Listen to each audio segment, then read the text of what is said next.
better. I don't know if many of you remember the days when I used to be on Radio Scotland. And I would often get to sort of, you don't get out much when you're on the radio, you know? It's lovely, you can go around the place, nobody knows who you are until you open your mouth and ask for something. It seems to have a distinctive accent. And eventually people would meet you and they'd kind of assess you, you know, the full whopping 6 feet of me. And they'd say, you're kind of not what I expected. And, you know, I know what the thing is. When you're quite sort of, as folk used to call women, nippy, when you're a bit assertive, you're supposed to be small. You're making up for something, you see. And it's actually terrifying. I'm this height, I'm still nippy. Isn't that a scary one? No. Anyway, I want to come in on this sort of business because this talk, potentially, is life after the election. It'll be summer. That's what's going to happen after the election. We're going to have a great summer and we're going to chill. And actually, we kind of need it because it's been one long roll, hasn't it? You know, I don't know how many people here, well, let's just find out, because this has been a transformational time. The number of people, let's say, who over the last year this has taken in the independence campaign, how many people canvassed? Right? How many people contributed to crowd-sourced campaigns of some sort that are supporting something? How many people are buying the National, please? Right? Okay. How many people have organised some sort of event? You're just making it up now over here, aren't you? Okay, here's the biggie. How many people have spoken in public?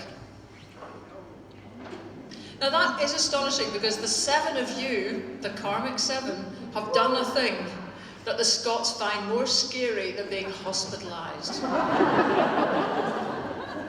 And that's the degree to which life has changed. You know, the people are prepared to go well beyond their own personal comfort zones. And this kind of abstract thing that was politics, that was just a whole lot of kind of basically guys shouting at each other, which actually it still is for part of this campaign, the southern part. That sort of arid thing that nobody could relate to has become a warm thing. And it's become a sort of known, held, and very female thing. Begorra. And so, you know, we have to listen. I don't know if you have this same kind of thing where you listen to this parallel universe that's kind of trotted out that you have to thole. Well, you don't actually. There's an off switch to everything, isn't there? But you're curious still to see if it might warm up to something vaguely relevant. And it very rarely does. You know, when you sort of, I was doing a thing on 5 Live recently, and just before I was about to go on, Nigel Farage was on, you know, which, what a fabulous tribute to him we had earlier tonight. I can only hope that some way that little snippet of that sometime finds its way onto national media. Wouldn't that be a thing? That's how we feel about you, Nigel. But anyway, there was a big lump of Nigel Farage on before we kind of came on air, in which he was trying to suggest that the SNP were a racist party. Now, you know, I'm glad that in fact Radio 5 Live even are far enough beyond everything, they didn't even bother to ask. It's so stupid, you know, it's such an inane thing to say, but it's still trying to crack that old thing, which is that what's happened in the last year or 2 years here in Scotland is about ethnicity. And it's not. Thank God it's not. You know, when we come to the prospect of this referendum that might be held if the Tories get back in to leave Europe, we might get to a situation where your ethnicity is a factor as to whether or not you can vote. But actually, when it came to whether or not Scotland should become independent, nobody really gave it a second thought. If you're here, you're in. And that expresses a very big thing. So it's not about ethnicity. And in fact, I can remember right at the beginning of the campaign pointing out myself. As you can hear from my accent, I was brought up in Northern Ireland. At the age of 11, my Scottish parents broke it to us that actually we'd been born in Wolverhampton.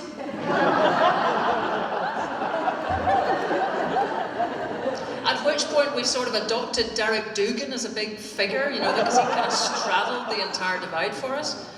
So that was sort of a difficult one. And my mother's feeling always, in any case, was that we were never home until we were in Wick. Now, I'm waiting for the laughter. Please, don't laugh at Wick, you know, it's never done anything to you.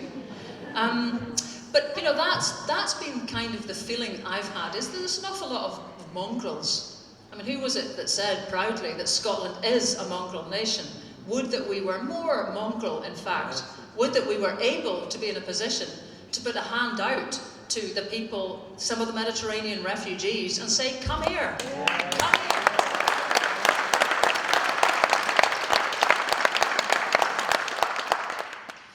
But that's the kind of stuff that's still beyond us. And when we talk about life after the election, none of those things are really going to change probably very easily or very much. And actually, to be honest, nobody in this room would be telling you the truth if they said they had a Scooby as to what will follow the election. It's obviously, you don't even need me to summarise this again. We don't know whether the Tories and Labour will get the largest sum of MPs. We don't know, therefore, what posse they will bring together. We don't know if Ed Miliband's, you know, frosty huff will kind of melt. We don't know if he thinks it's viable to go for 5 years ignoring the guys that are beside you all the time. We don't know if he thinks he can manage to go through every vote on everything, from Trident to NHS spending, to all the kind of decisions that need to be made without any conversations with Alex Salmond. I mean, you know, maybe he thinks he can do that. We just don't know how that's going to rock. And I suppose this is the point here. What's our mission been this long while? Because it feels strange now to be in betwixt and between. And there's a lot of talk looking back tonight about the independence referendum, and maybe that's because there was clarity, there was single-mindedness, there was one great big accepting tent, and actually, fabulously, here it is again tonight. But now we're moving into more difficult terrain, because whatever happens next, one thing is certain, Scots are going to end up with a sort of split-screen reality. We're going to have two arenas in which politics is meaningful again. And it's strange, because we've only just got to the stage where we made our own arena memorable and important. It's not that long. I can remember when I worked in The Scotsman, when we were trying to decide what the lead story should be, we just phoned up the Westminster desk. That's how every front page was crafted. So we've come away from all of that to find meaning in our own language, in our own languages, I should say, since Catherine is listening, in our own tongue, in our own culture, in our own political culture. And this really is the important one, because to me, this is what this is all about. It's trying to unravel and then express the clarity of the political culture that brings Scots together. And by that I mean folk like me, the mongrels too. Because what we're looking at here is something where, God love us, Scots have been voting Labour at about 40% or more since 1921. Since the party was formed, the Scots have been trying to express something, with the exception of 3 Conservative governments in the 1950s and 1 national government. That's a long time to be voting that way. Hour long, many would say. But it's in complete contrast to the voting record of the rest of the UK. And that's part of what this is all about. It's not ethnic. It's about actually having taken seriously some of the fundaments that Britain was meant to have been all about after the Second World War. That settlement, the welfare state, the NHS, the ideas of equality, the Labour Party, formed here by Keir Hardie. All of that, we bought it, we built it.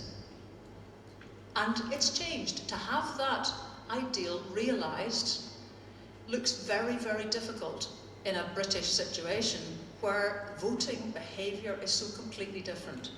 You know, every time that you turn on the radio, you hear people from south of the border expressing astonishment at what the heck is going on in Scotland. Had we not put the blooming lid back on those boys, you know? Or actually, to even be more charitable, what is going on? Because there'll be people in the room, like me, who intend to vote SNP, who are not members, and indeed who have got, many darned guards to get out of here, some criticisms of the SNP, and who worry that actually, if Labour continues to implode, and if it becomes quite evidently the hollow husk that it really has been for several years in Scotland, we need an opposition. We need traction. We need a spectrum. And we need a spectrum that finally represents the real breadth and interests of everyone in Scotland, not the kind of puppetry that's still coming from down the road, for Labour particularly, and the Lib Dems too. That's just gone. Yeah.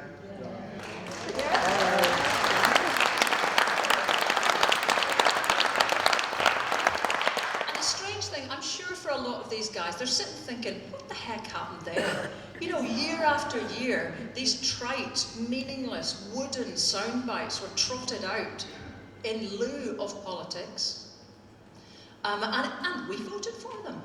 We kind of forced ourselves. We turned out, we watched them, we listened to it, we responded, kind of, and then we didn't. And this is just suddenly the last straw. Somewhere, it was actually very clear to find out where the last straw broke. It was the 19th of September. Yeah. On the 19th of September, that was the last straw for that version of politics. It's gone. And the people who seem to still struggle on in their suits and their ideas of themselves and their pomposity and their lack of knowledge of the real Scotland and the lack of belief that's so evident in the way many of them speak and the paucity of their knowledge about the country, no. That's no use. It was never any use. And more fool us for having given it house room. But where we're going now is somewhere where we've actually been going for 100 years. We've been in a situation where, I mean, just to look at the last election, for example, just to show you how different that voting pattern is, there was 1.6 of the MPs elected last time round was a Tory. Now, I know you can't get 0.6 of an MP, even if it is Tory. But that's 1.6 in Scotland of our MPs are Tories. In Wales, it's 20%. In England, it's 56%. Now that's different. And you spend a lot of time, happily, now that the independence referendum's over, you kind of think the long years that you spent trying to explain to people that differences don't have to be as starkly different as Brazil and China to constitute meaningful difference. Because what I've just described there in terms of different political priorities, where you can actually have Lady Alba up with her fetching ditty about sleeping with a Tory and having everyone burst into laughter, that's different than it is elsewhere. So the thing is, the Scots' mission is to become ourselves. It is simply to become ourselves. And it's not easy when I say simple, but that's the mission. It's a cultural mission as well as a political one, because we know, in many respects, gey little about this country. We also know very little about our own capacity, because it has been something we haven't had many opportunities to decide upon and to discover. And that's where I want to talk a bit, since this is about the bare facts, about actually what really lies beyond the referendum, Freudian slip, beyond the election. Because, you know, there's two versions to my mind of what you might describe as politics. There's game playing, and actually there's politics. There's the stuff about changing how we work and how our society works. And the difficult thing to say is that actually the stuff that we have inside our head, the man's a man for all, that kind of philosophy, the Jock Tamson's bairns, that kind of communitarianism, is not one that we've managed to reflect in the structures of our world in Scotland. In fact, quite the contrary. That's some of the work we need to do too. So I just wanted to go through a few things here, and I'm pointing as if somebody else weaker, which indeed I have. Right, that's not the right one. I'm going to get there eventually. No, now I've gone backwards. Right. Obviously not instinctively at one with this technology. Am I pointing it? Well, you know, what the heck, basically. Did I get in the way of anybody here? But you know, to me, the thing that's so astonishing about this, if you didn't see it today, is there anybody in here today who hasn't seen this already? Are you the same folk that's actually spoken in public and gone canvassing and everything? You're too busy. Well, this is the extraordinary face of the Riddoch Empire here, which, you it's been coming for all that, hasn't it? We've known that change is coming. But this is the reality of Britain. It is one face in Scotland and another face south of the border. Now, we've known that for a very long time, but this is actually what will follow is the working out of that. Can somebody with a loud voice like Matt suggest to me, whoops, is somebody else moving this? Because it seems now that it's moving of its own volition. Which is fine, because clearly I don't have the skill to manage to do a simple thing like that myself, Derek Dugan! Anyway. What will happen for us here? Because my biggest fear in all of this, to be honest, is that we lose the focus in Scotland. Now, we haven't gone through all of this. I mean, it's fine. There's a collection here for Nepal, by the way, which is what the raffle's for. So if you didn't hear it clearly before, please move yourself towards that.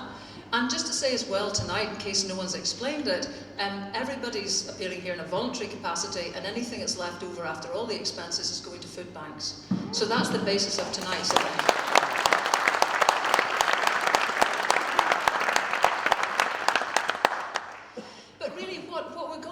Ask ourselves is, if Scotland is got to be our focus, and it must be, Holyrood needs the talent, to be honest.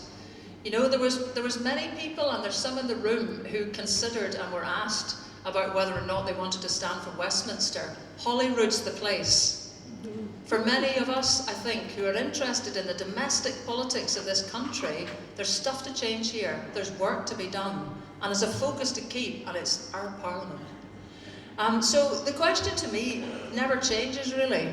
What is Scotland's future, whatever constitutional changes we get? Because to some degree, that actually is a variable, but some of the big questions that we haven't answered very well are constant.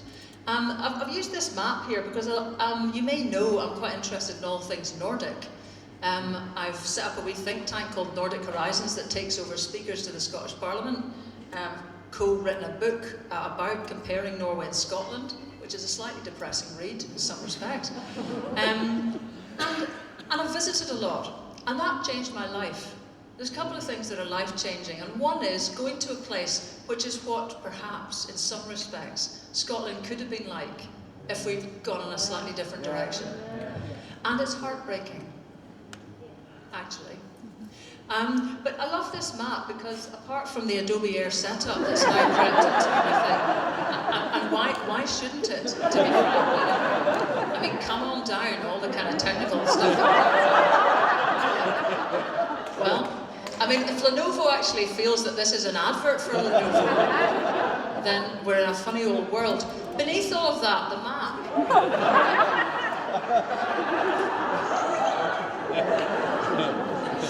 The map shows Scotland in a very different kind of position than you'd normally get. And I don't know about you, we often get this idea that Scotland is kind of the frozen north of Britain. But actually, we're also the fertile south of Scandinavia. That's our position, that's our reality, that's where we are. And I know which conception of this country I prefer to have.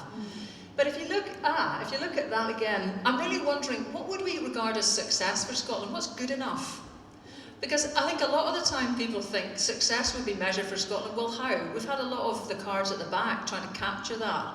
But really, to be honest, I think a lot of the time we think we're doing pretty well when we do a couple of percentage points better than England at stuff, to be honest.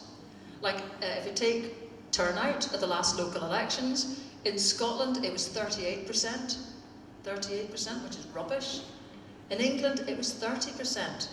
Resulta mundo. Now, that's obviously pathetic, because the European average turnout for local elections is 70%. In the Nordics, it's around 80% without compulsion. And the thing is, in so many respects, England and Scotland are bumping along in the gutter together. Whether it's democratic health, the strength of our democratic traditions, participation, literally health, well-being, child well-being, we're not doing very well at all, either of us. And so is that good enough to just feel we're doing a wee bit? No, it's not. Not a country which has got going for it what Scotland's got going.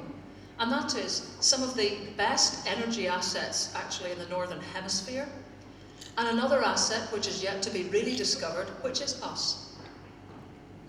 Put that all together and we should be right up there. We should be aiming for up higher than just, getting to 32% turnout for things. And we should be curious as to why we have this underperformance at the heart of our democracy. Never mind who's going to be, what's going to be happening with Ed Miliband or David Cameron in a couple of weeks' time. These things still count.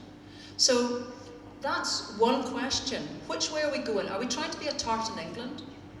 Are we just trying to improve a few superficial things? But actually the kind of society we've got is still a top-down, elitist, winner takes all, devil takes the hindmost, competitive and compassionless place, but just a little bit less than that? Or are we really trying to go for a different type of society? Because if we are, we're going to have to start to try and look where we want to go. I'm taking my life in my hands here because I can hardly see any of you, but how many people here can ski? Right, more people than speak in public, which is interesting, but totally understandable. Well, like many Scots, I didn't learn to ski because it always seemed to me when I was younger, in some way you couldn't quite put your finger on, that learning to do things that involved any form of kit was kind of letting the side down in some big way. That was sort of not done. So I didn't learn, but when I got married, my two stepdaughters wanted to learn, so we went to France, we were at the top of the hill. We set off. I realised I'd been talking when the guy explained how to stop. And I was just hurtling down this slope with no way to stop. And of course, when I looked down the bottom, there was a wee lassie at the bottom of the slope, right in my tracks. And I kind of tried to give it a bit of a move, to try and avoid her, but I had no moves because I couldn't ski. So I was still heading straight towards her. And when I came up close to her, I kind of cowered to one side, dunted the heat, got no sympathy. And afterwards, Rosie came up and said to me, what was wrong with you there? Did you not know how to stop? That awful moment where children realise that adults can be really irresponsible? And I said, well, I was talking at the time, I just didn't listen. And she said, well, what the guy said, what the instructor said was, all you need to do is look where you want to go, and your skis will follow. Where were you looking?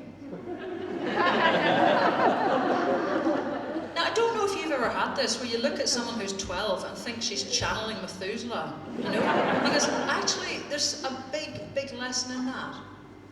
The thing that you focus most attention on, most energy, even if it's to avoid it, is where you will ultimately end up. I don't know if you can see where I'm going with this. But, we are very fixated on Westminster. That's fine. We know we don't want to go there. We know we're first past the post. We know we understand that power has to be shared. We understand the nature of compromise, even if we're not very good at it sometimes. We know where we need to be going. At least we know Westminster's not the destination. But actually, where are we going?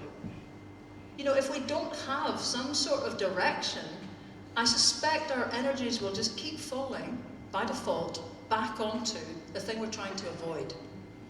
And that would be a heck of a thing, because we've come a long way. We're a very aroused set of people now.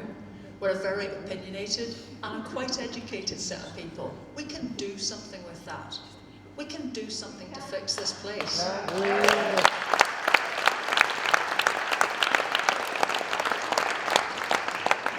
cow. Now, I just wanted to kind of just have a few thoughts about what would make a better kind of Scotland. And to me, it would be girls feeling able at a kindergarten to go and pat a coo. Not fearing that the coo was going to eat them, because after all, we know in Scotland that cows are actually, child-eating monsters, really. Because you wouldn't put kids in with this. But this is Norway. This is their kindergarten system. This was brought in when women were needed back in the workforce, and it's excellent care. The maximum that you can pay in Norway for a full-time place in kindergarten, and anyone who's of an age, just hold on to something here because you might weep, is £200 a month for full-time care. Now let me just shove in that the Norwegian kroner is 2 to 3 times stronger than the pound, so that's effectively 90 quid. Now that's a game changer. That is a total game changer. And what it means here, actually, people have done some great things with it. This is a farm kindergarten. And actually, the reason the guy started was because his sheep were being eaten by lynx. You've been hearing in the news that people are thinking of bringing them back in. But anyway, he decided to diversify into kindergarten, and the kids come in and help him feed the animals. Is Lenovo playing or not again? Matt, could you just shout at me? Am I pointing at the wrong thing? Yeah.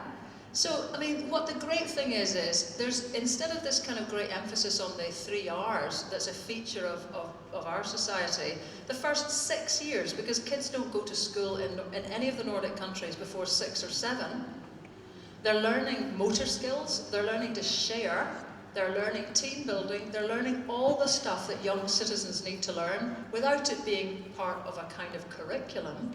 They're learning by doing. And so these kids are learning to share and help by helping the farmer. When I was watching them there, one of the kids was feeding the sheep, got the little grits into the mouth of the sheep, got the arm right down the sheep's neck, which was a bit kind of icky. Then, of course, thought, I don't know, what does that taste like anyway? Had a wee handful of it as well. And then finished the whole thing with a finger up the nostril, And I was kind of watching it thinking, well, I guess, And actually there's a whole bunch of staff in that kindergarten watching who didn't move. Because nobody's did. It's not a biggie.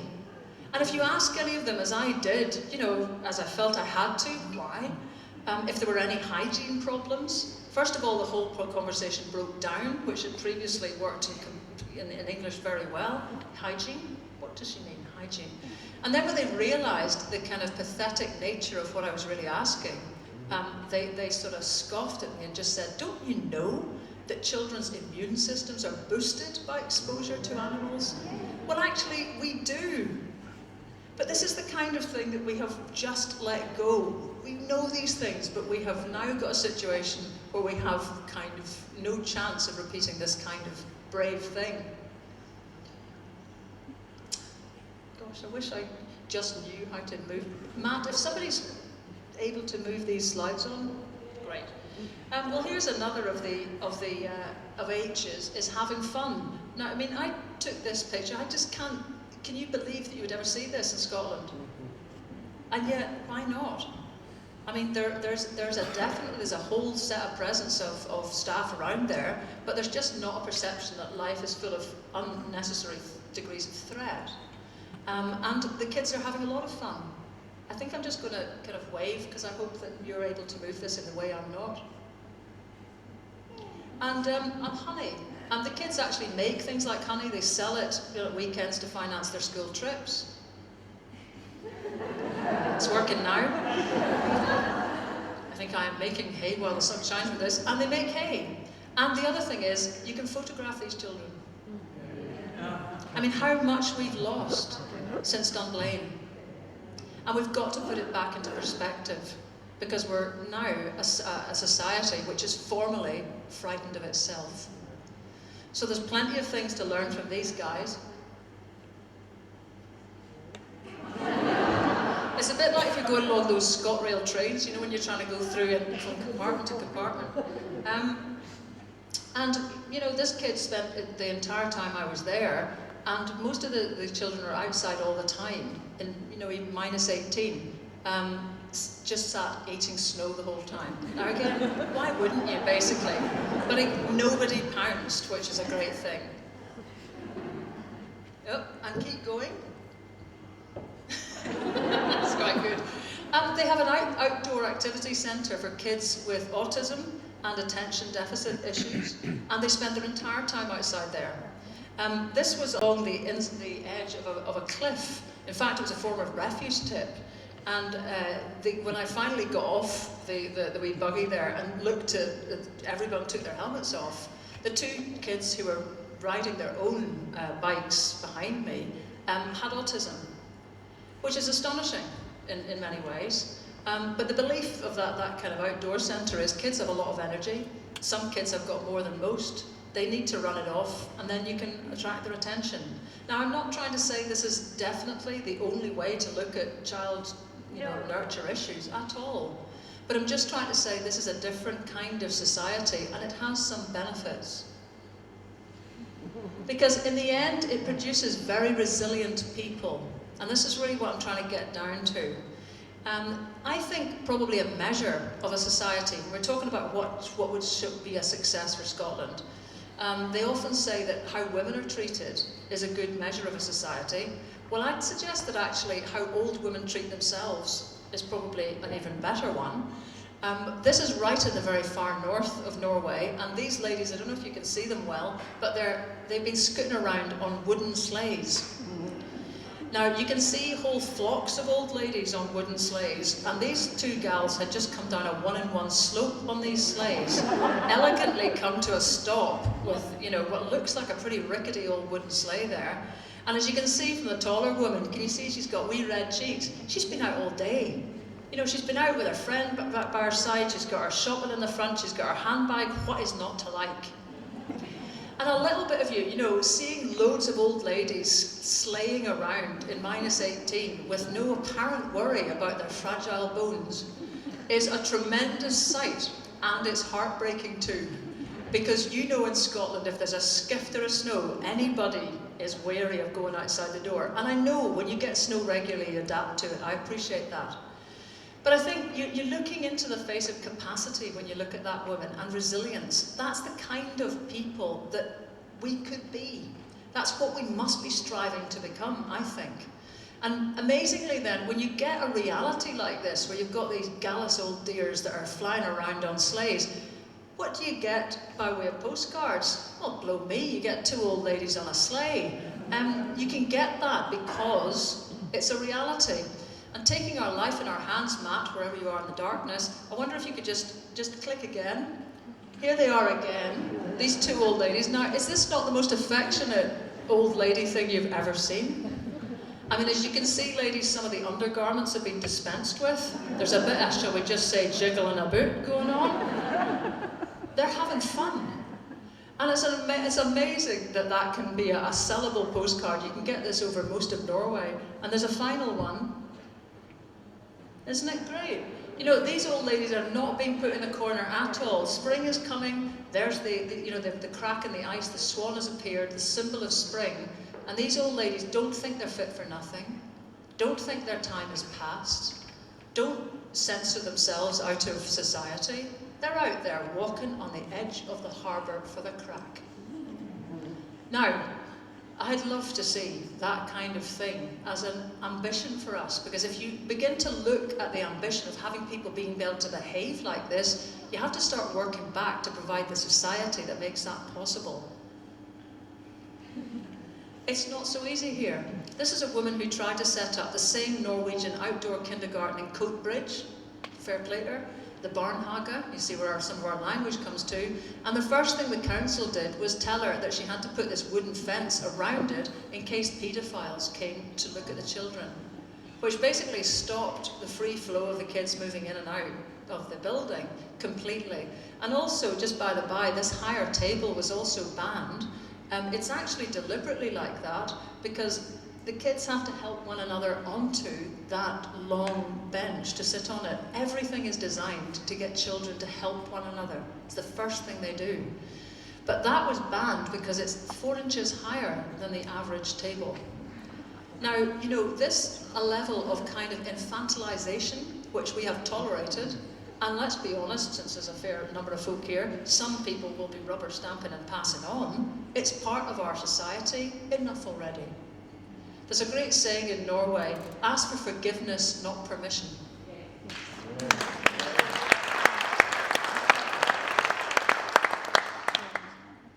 And, you know, if you look just at the, if you can see, the economics of this, it is a very strange thing where I don't quite know if it's me that's doing this or my friend.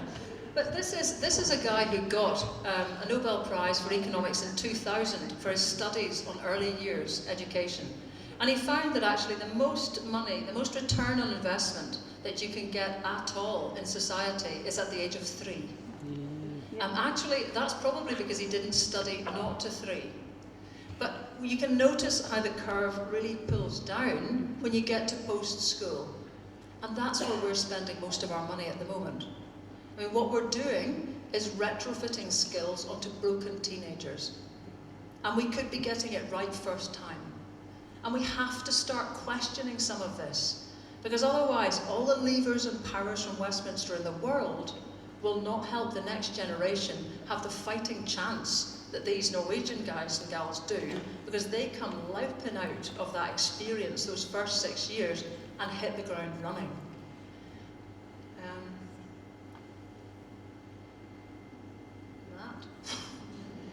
And even if you look at what employers want, not that that should be the benchmark of everything, but I don't know if you can see this well, but the kind of things that employers in this skills audit say they need are planning and organising, customer handling, problem solving, team working. That's the things that employers want. What's at the bottom? Literacy and using numbers. Do you know eventually all these things can be automated, but the ability to make a judgment can't. And if we're not beginning to put the priority towards the team building, that all that working together and sharing right at the beginning of lives, we will miss so many opportunities.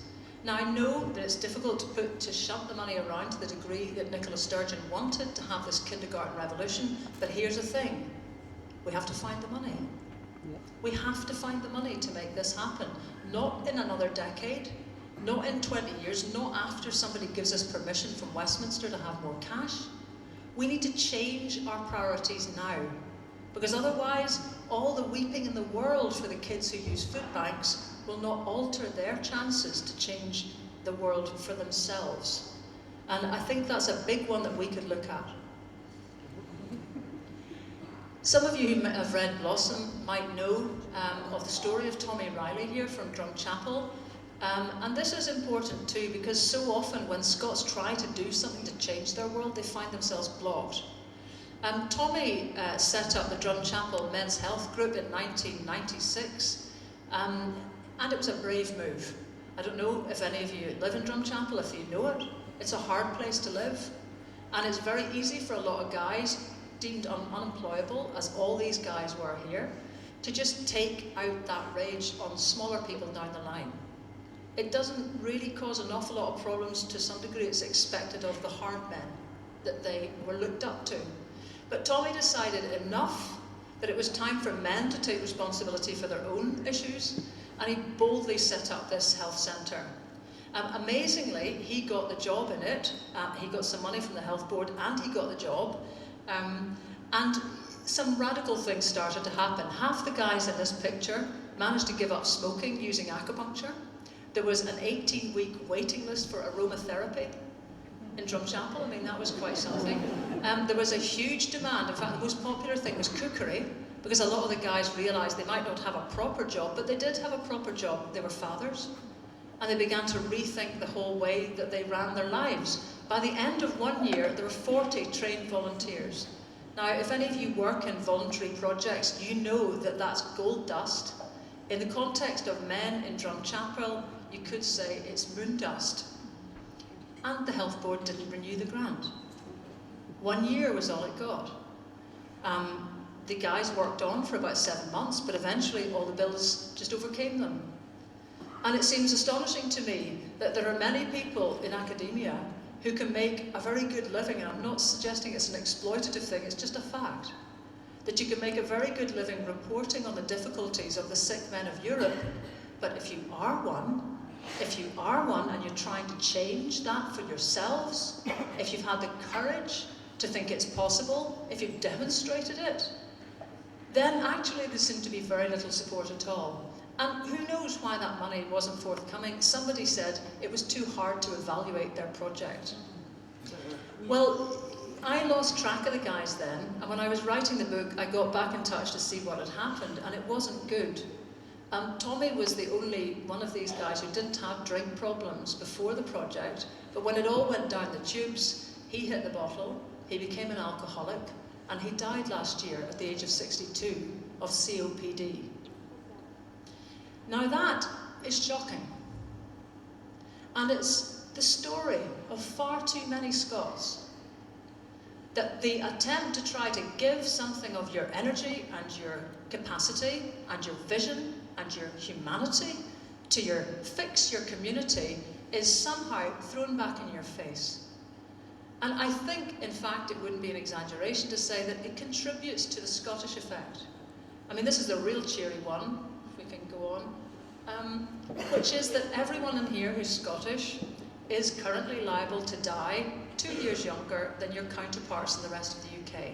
Whether you're a man, a woman, rich, poor, it doesn't matter. Why? If you look here, the Centre for Population Health in Glasgow gave some examples of the ways that Scots, or Glaswegians in particular, are dying early. These are all the different causes. And they compared it to Liverpool and Manchester. There's 2 cities that also have some problems. And they took equally deprived areas, so they hoped to take that out of the equation. So here we have, on the left you can see some of the reasons for early mortality, and they're not that far from the Liverpool-Manchester average. That's that blue dotted line. So the ones you'd be really worried about, the reasons for premature death, are the ones on the right, because there Glasgow is much, much higher than the others' average. And what are those ones on the right? Well, you might think that they're cancer, lung cancer, heart disease. They're not. That's the first 3. The ones on the right are suicide, violence, alcohol abuse, and drug abuse. Now, I know this is sobering stuff, but we've got to confront this, because this, to me, if we can go on, Matt, is just a symptom of hopelessness. And it's not just hopelessness to do with something in the relationship between Scotland and England, it's hopelessness about the ingrained inequality in Scotland that has been built and tolerated by Scots for too long. And we have to change this, and we can change this if we focus on it. Just a couple more points and then I'll leave it. Scotland, part of that reason that people cannot get a grip, cannot get a hand of their own community, is because we're weird. Now, I mean, you might have got that already, but we're weird in terms of international comparisons. You probably know one weird, which is that 532 people own half of Scotland. Now, that's one weird. The second weird is that hardly anyone in the audience has reacted.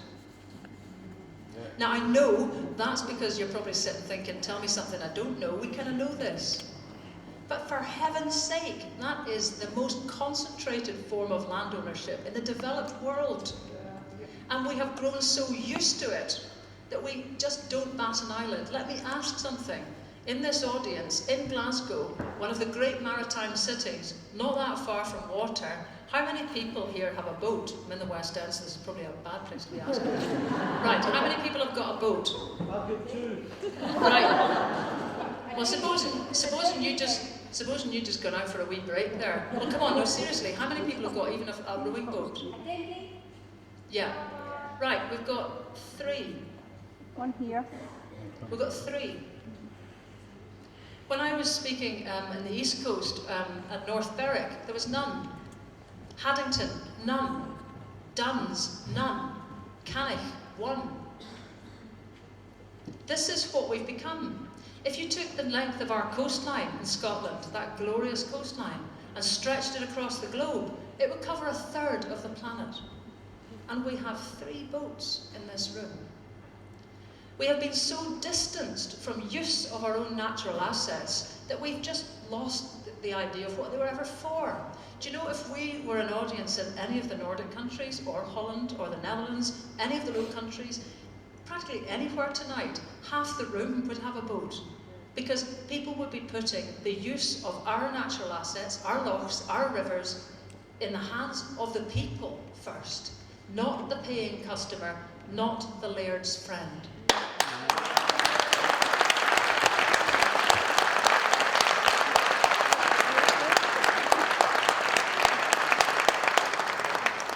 And we can change it. We can change this. Because, as you so correctly said, the power to decide how land is used in Scotland lies very largely in the hands of Holyrood. So these things we can change. A second weird, with a third weird actually, and it's this one. We have the largest local councils. In fact, let's not use the word local. We have the largest councils in Europe. The average size, these are some of the median sizes, which is knocking out some of the more extreme ends. But look there, I think you can see the figures maybe, particularly for Germany. These have increased since this was drawn, but about 120,000, that's the sort of median size of a Scottish council. And if you look at Germany, 7,000 people. I mean, across Europe, maybe 14,000 is about the average. In Norway, they're tearing themselves to pieces in a very pleasant Nordic way at the moment over plans by their new Conservative government to increase and merge local councils to create bigger municipalities. There is fury going on there over this proposal. And what humongous size might the average be if the proposals go through? 15,000 people. We're on 120,000. There is no one near us. England has smaller units than this. And what that's doing is, it's flaring us off our own democracy. Because actually, although everyone has this idea that politics is a very lofty business that's done in Holyrood and maybe now Westminster or wherever, 90% of the services you'll ever use in your life are within 5 miles of your doorstep. And we have hollowed out the local realm at our own peril. To be honest with you, it's one of the reasons I think so many people have joined political parties like the SNP as a measure of a demonstration of wanting to get more involved in politics, because there literally is no other game in town. If this was a right-sized democracy where there was smaller units, where we had town councils that actually ran things, raised their own budget and could make decisions, if all the resources of society were actually at the lowest level and communities were running themselves, half of you, steady on now folks, would be councillors. Now I'm not got anything in it for councillors. I admire people who are trying to stitch together impossibly large terrain. It can't be done. Why have we got a situation where we're looking to take control of our country when we can't take control of our communities? We've got to start looking at this, because the way that we have not got any local focus is weird. And here's the thing. If we were in Sweden tonight, we would have a situation where anyone in the room who earns less than £35,000 a year would not be paying a penny in tax to central government. You'd be paying all your tax to your local, truly local council. And if you think that's a bit weird, as maybe I did when I first heard it, the guy then turned and asked me, well, how do you do it? How do you do it then in Scotland? And I thought, I wish I hadn't restarted this, because I had to say, well, actually, we send all our tax off to Westminster, and then through gritted teeth, they send some back to Holyrood, and then through more gritted teeth, they send some to councils, which are so large, I don't know anyone who's on the council. And he said, and you think we're weird? And he said something more important. He said, don't you trust yourselves? Well, don't we? Why are we going through this? I'll tell you why. Because the British template of how to run anything is top down. The system has been the same. And if we're to do more than just live in a sort of tartanised version of something, which is actually a model that's been kicked out across the rest of Europe. In fact, it was hardly adopted in most of the Nordic countries. That's why they're ahead. They don't have that here. If we were to change that, then we have to get to a stage where we don't keep handing power over to strangers who are first of the parish. We have to have the expectation that we're quite capable of running stuff in our own backyards. And you know, maybe that might have made a difference to the way people were thinking about the bigger proposition of last year. So just one or two final thoughts on a cheerier note, and I will indeed leave it, Matt. That's actually the map of Scotland at the moment. That's our local councils on the left, and on the right is how our councils would look if they had the European average size.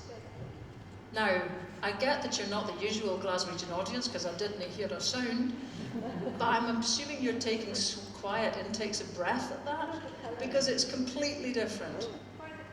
All sorts of smaller towns there would have representation. So just two final thoughts. Well, we're talking about the Scottish effect. I'd like to coin a new thing, which is the Scottish response. You know, we've got this, and it's not been discussed very openly. We've got these health problems, we've got inequality problems, we know that. But the other thing we don't know, and this really gores me great, is we don't know the strength and vitality that other Scots have managed to put into the business of changing that. And part of it, I have to say, is because the BBC has not told many of these stories. Personally speaking,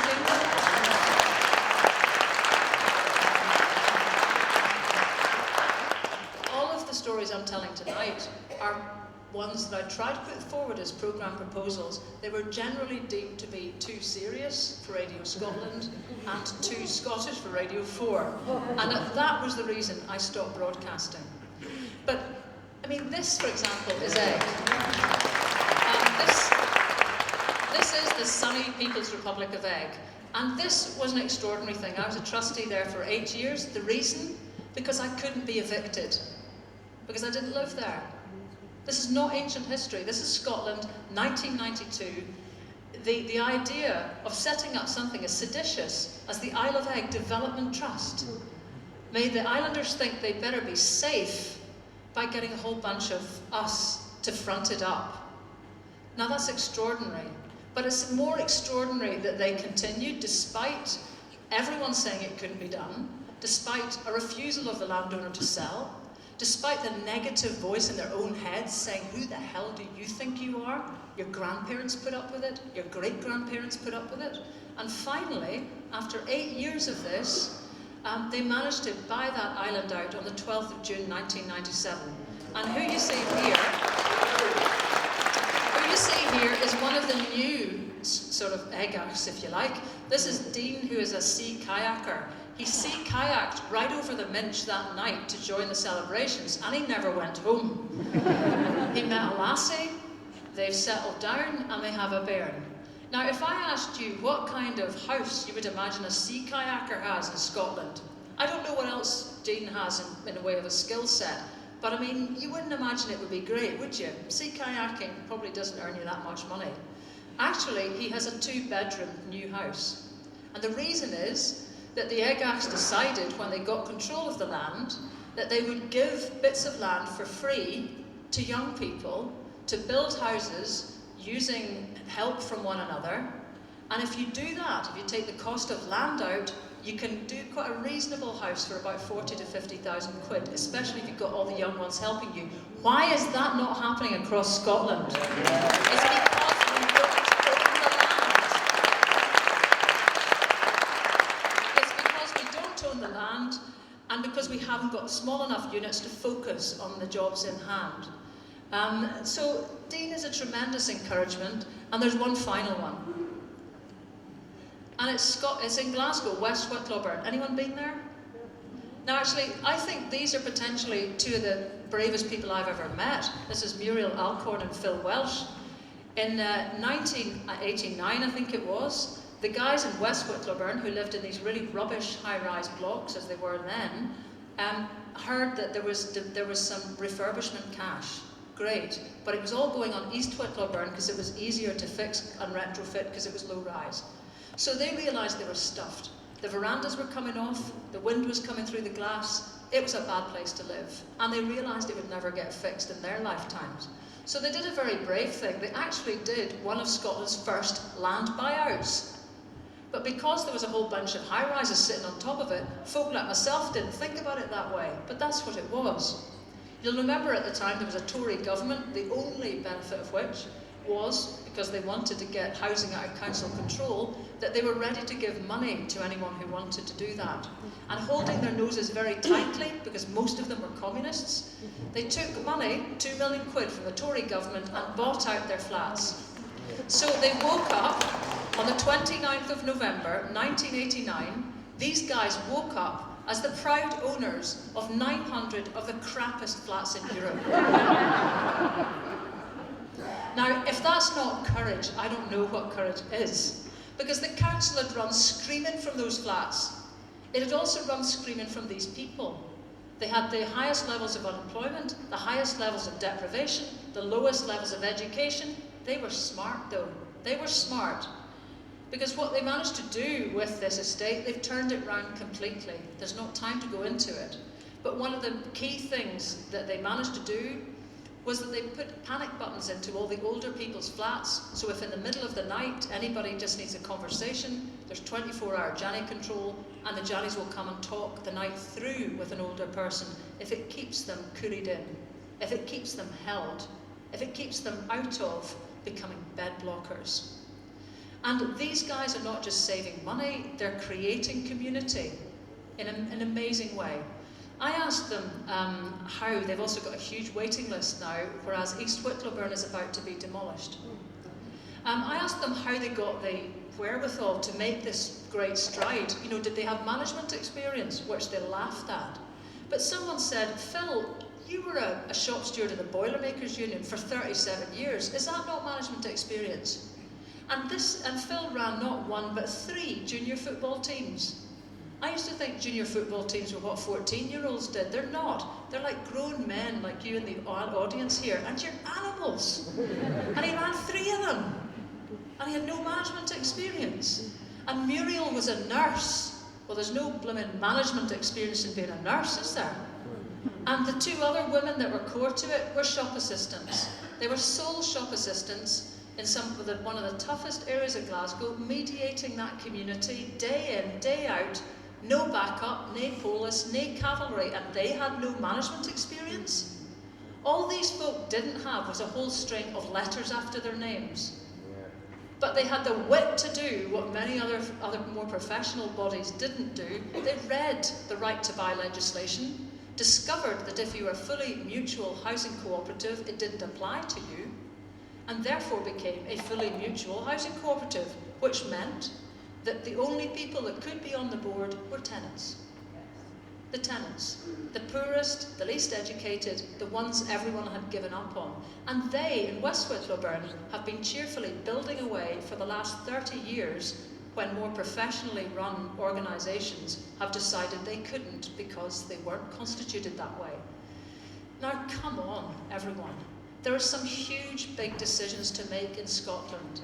And they aren't just about our relationship with Westminster. They're to do with our relationship with power in Scotland. And whether this kind of gallousness, if you like, whether the capacity that people show when they get an opportunity to just control something, to just have the power in their own hands, whether we want to let that blossom, whether we want to do everything in our power to change the priorities of this society so that local people get first shot at rivers, at lochs, at foreshores, at land, at housing, at assets, at our culture, whether we mean it or are we playing at it, because we've got the chance to do it. We're up for it. In my lifetime, I have never known a situation or a place or a moment where it's been more clear that we are up for it. What are we up for? Fixing Scotland, transforming Scotland.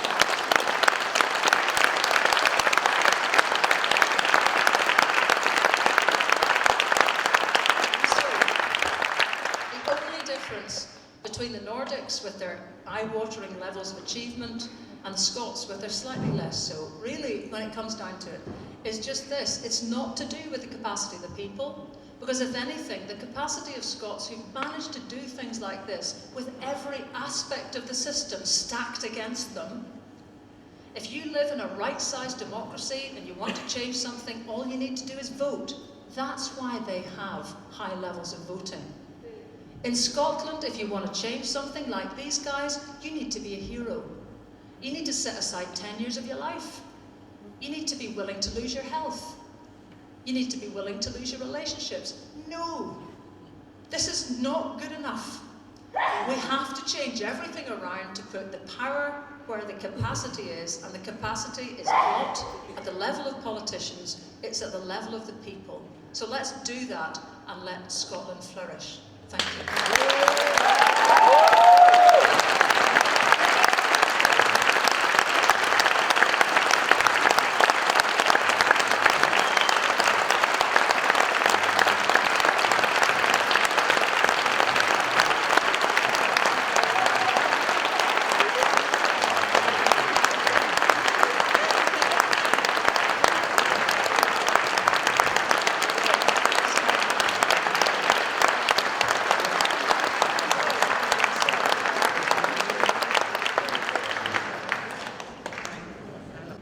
Hi, Lesley. Oh, yeah. It's your name. Have you been having a wee drink there? I was interested when you showed up the images of the Nordic women, and you quite rightly thought they were really strong, independent, and made a comparison with Scotland, and I wondered why you think Scottish women aren't as strong. It's simply a reflection on our longevity and on our health in latter years. I mean, there's a phrase for it which has slipped out of my mind at the moment, but it's to do with the health in your later years. Not just the fact that you live till 80 or 78 or whatever, but the degree of healthy living that you have in your older years. Scotland's at pretty well the bottom of the league table for that, and Norway's right at the top. But I got the impression that was more about strength of character and stuff, and I think, I think it was a fantastic talk, and we've really enjoyed it. But I think Scottish women are strong and they're resilient, and yes, they can do lots. So that was the one thing that jarred. Let me just try. Sure. I mean, to me, the thing is, Scots are resilient, extraordinarily resilient. But what you find is that because we tend to be taking one step forward and two steps backwards, you don't see a net gain to the degree you do in countries which have got a facilitation for folks' energy. You know, let me give you an example. In Norway, you must wonder what's in my brain sometimes, all these statistics, but still, there's 1 in 81 Norwegians stands for election in councils. In Scotland, it's 1 in 2,071. Now that means that people are just more able, because the structures allow it, to put their energies into their own society. In Scotland, we have a difficulty, there's a barrier. So all that energy tends to be often hitting its head off a brick wall and making sure that we're alive, for sure. The only reason we're here is the cussedness, doggedness and resilience of men and women in Scotland. I'm trying to pay tribute, in fact, to that. But the tribute to me would be when we make sure that the structure of society means you don't risk everything by trying to show that resilience. We need to be further on for the energy that we've got amongst us, I think. You all right? Right, we're going to do another two quickly because there's definitely more song to come. Yep, there's one. Hi there, Lesley. That was a fantastic talk, enjoyed it. The question I want to ask is, where would you see Scotland by 2030, 15 years' time, given the fact that, as you mentioned, we've been highly politicised over the last 1-2 years? Do you think that, the positives that we have can be taken forward and we'll see like a different Scotland in 15 years' time? Well, I do, because I think what we'll start to see is far more examples of people taking control of assets, which has already begun. We'll see the Labour Party replaced by some sort of grouping which will allow the spectrum of our politics to be more anchored with where most of us really are. And that will allow us to stop having, please God, the stupid puerile arguments that we've witnessed in Holyrood sometimes between people between whom you couldn't put a fag paper quite often in terms of their political allegiance. Now that's another good example of the way that the capacity of Scots has been hampered for decades actually by not being able to find some channel that allows us to move forward.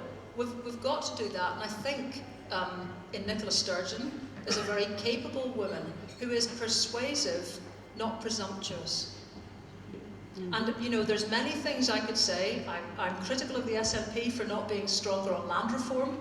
I'm critical on the fact that our community empowerment bill will do little to empower communities and won't change a situation where, for example, community councils have an average budget of £400 a year in Scotland, and it has to be spent on stationery.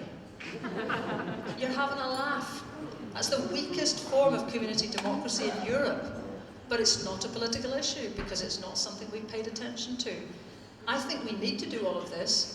And on that question of local democracy, there's a meeting happening on June the 6th, organised by the Castle Toward buyout people who failed to buy Castle Toward when their council shamefully just doubled the asking price for an asset. These guys are now at the forefront of creating a template for a new People's Council, a new sort of local democracy, not a substitute, but changing our local government map. And that's happening from the grassroots, which is the right way round. If anyone wants to know anything about it, Google for it. It's a People's Council, and that's happening, by people who want to see change. I'm always much, much more heartened when I see people beginning to make change and politicians running to keep up.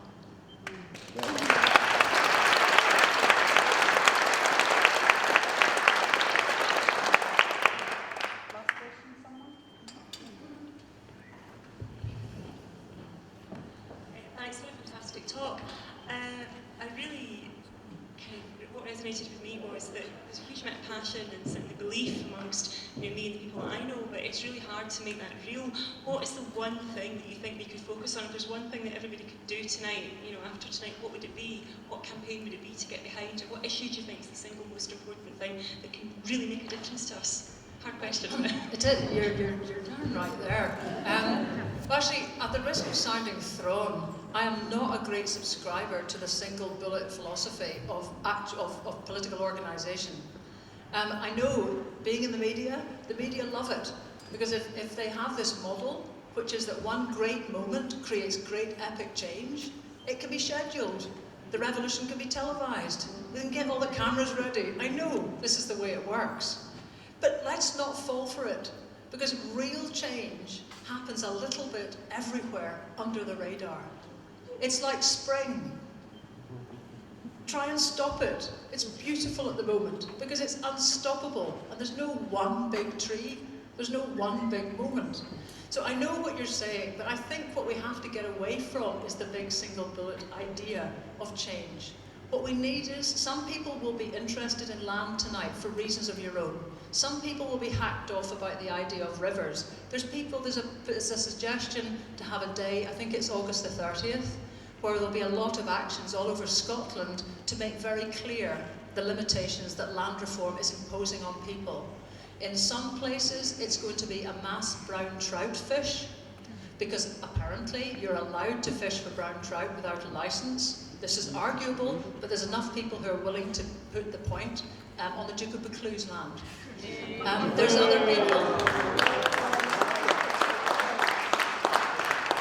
There's other people who are simply going to connect a 200-metre stretch of a cycle path between Dingwall and Strathpeffer that's taken 10 years to try to get together, and has been stopped by the objection of one landowner. They've got a digger. So who knows? There'll be all sorts of ways of trying to say, some of it a little bit friskier than others. But, if we're going to rediscuss this, should we have one big demonstration? Probably not. Because what would it need to be to impress you? What would it need to be to get the TV cameras? We won't reach that. But what we will do is to make people everywhere, the same way as the Yes campaign worked, realise that change begins where you are, and it gathers momentum. So I'd say that's what to do tonight, maybe. Think about wherever you are, what is the big single issue that needs a push? And speak to like-minded folk, because now's the time for pushing. Thank you.